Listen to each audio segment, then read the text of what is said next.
Hey guys, welcome to Tarot with Banu. So இந்த reading நீங்கள் எப்போ பார்த்தாலும் சரி, நீங்கள் இந்த ரீடிங்கை பார்க்குறப்போ உங்கள் மனசில் என்ன ஓடிட்டுருக்கு அப்படிங்கிறத நான் சொல்கிறதுக்காக வந்திருக்கேன். என் வீடியோக்கு ஃபர்ஸ்ட் டைம் வரீங்கன்னா மறக்காமல் ஃபாலோ பண்ணிக்கோங்க, நோட்டிஃபிகேஷன் ஆன் பண்ணிக்கோங்க. கீப் வாட்சிங் and keep supporting my tears.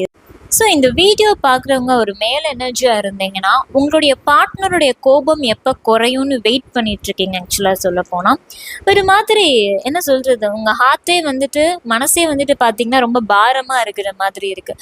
Because நீங்கள் அவங்கள ரொம்ப ரொம்ப ஒரு பாசமாக, ஒரு அன்பாக, ஒரு அம்மாவுக்கு அடுத்தாப்பில் நீங்கள் அந்த பர்சனை நீங்கள் பார்த்துருந்துருப்பீங்க. இப்போ அவங்க கூட இல்லைங்கிறப்பவே ரொம்பவே ட்ரைன் அவுட்டடாக இருப்பீங்க.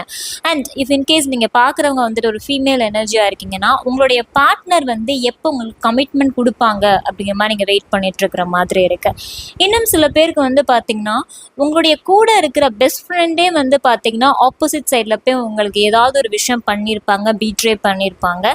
அது மூலயமா வாழ்க்கையில் பல துரோகங்களை நீங்கள் சந்திச்சுருந்துருப்பீங்க. அதை நினச்சி ரொம்ப வெக்ஸ் ஆகி நீங்கள் இப்போ சில காலமாக எப்படி இருக்கீங்கன்னா யாரை நம்புறதுன்னு எனக்கு தெரியலப்பா அப்படிங்கிற மாதிரி இருக்குது.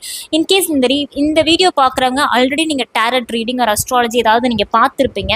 பார்த்தாலும் உங்களுக்கு நம்பிக்கை வர மாட்டேங்குது. இதெல்லாம் நம்புறதா வேணாமா, எனக்கு நடக்கிறது ஒன்றா இருக்குது, சொல்கிறது ஒன்றா இருக்குது, கேட்குறது ஒன்றா இருக்குது, அப்படியே ஒரு குழப்பமான ஒரு சூழ்நிலையில் கண்டிப்பாக இருப்பீங்க. இந்த வீடியோ பார்க்குறவங்களுக்கு கொஞ்ச நாளாகவே, அதாவது லைஃப் சைக்கிள்னு சொல்லுவோம், திரும்ப திரும்ப உங்களுக்கு நடந்த விஷயமே திரும்ப திரும்ப ஹர்ட் ஆகி நடந்துட்டுருக்கிற மாதிரி இருக்கும். கூட இருக்கிற உங்கள் பேரண்ட்ஸே உங்களை ஹர்ட் பண்ணியிருப்பாங்க. சிப்ளிங்ஸ், பேரண்ட்ஸ், ஃப்ரெண்ட்ஸ் யாருமே உங்களை புரிஞ்சிருக்க மாட்டாங்க. ஆக்சுவலாக சொல்ல போனால் இப்படி ஒரு மனநிலைமையில தான் நீங்கள் இருக்கிறீங்க. அண்ட் சில பேர் வந்துட்டு யாரோ ஒரு குறிப்பிட்ட நபருக்கு ரொம்பவே டிபெண்டடாக இருந்திருப்பீங்க. இப்போ அந்த நபர் இல்லாதனால உங்களுக்கு ஒரு மாதிரி ஒரு கையே ஒடிஞ்ச மாதிரி இருக்கும். ஏன்னா அந்த பர்சன் கிட்ட நீங்கள் ரொம்ப டிபெண்டன்ஸியாக இருந்து பழகிட்டீங்க. எல்லாத்துலேயுமே சரி, உங்கள் வாழ்க்கையில் நடக்கிறது எல்லாமே சொல்லி சொல்லி சொல்லி சொல்லி பழகிட்டீங்க. இப்போ அந்த பர்சன் இல்லாதனால ஒரு மாதிரி பைத்தியம் பிடிச்ச மாதிரி இருக்கீங்க. உங்கள் மனசில் நிறையா வந்துட்டு குழப்பங்கள், பயம் இருக்குது. அதிலிருந்து நான் எப்படா விடுபடுவேன் அப்படிங்கிற மாதிரி இருக்குது. அண்ட் சில காலமாகவே ரோலர் கோஸ்டர் மாதிரி எமோஷன்ஸ் எல்லாமே உங்களுக்குள்ளே வந்து போயிட்டுருக்கு. திடீர்னு வந்துட்டு பார்த்திங்கன்னா பாசிட்டிவ் தாட்ஸ், திடீர்னு பார்த்திங்கன்னா நெகட்டிவ் தாட்ஸ்.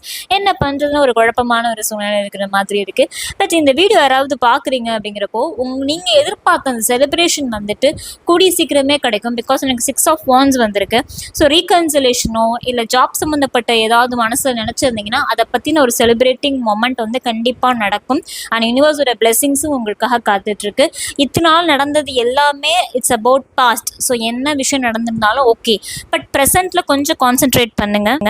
கான்ஸ்டண்ட்டாக உங்கள் லைஃபுக்கு தேவையான எஃபோர்ட் போடுங்க. நீங்கள் எதிர்பார்க்குற அந்த ரிவார்டு, அந்த அவார்டு கண்டிப்பாக உங்களை தேடி வரும். சரியா? டாடா பாபாய். அடுத்த ரீடிங்கில் நான் சந்திக்கிறேன்.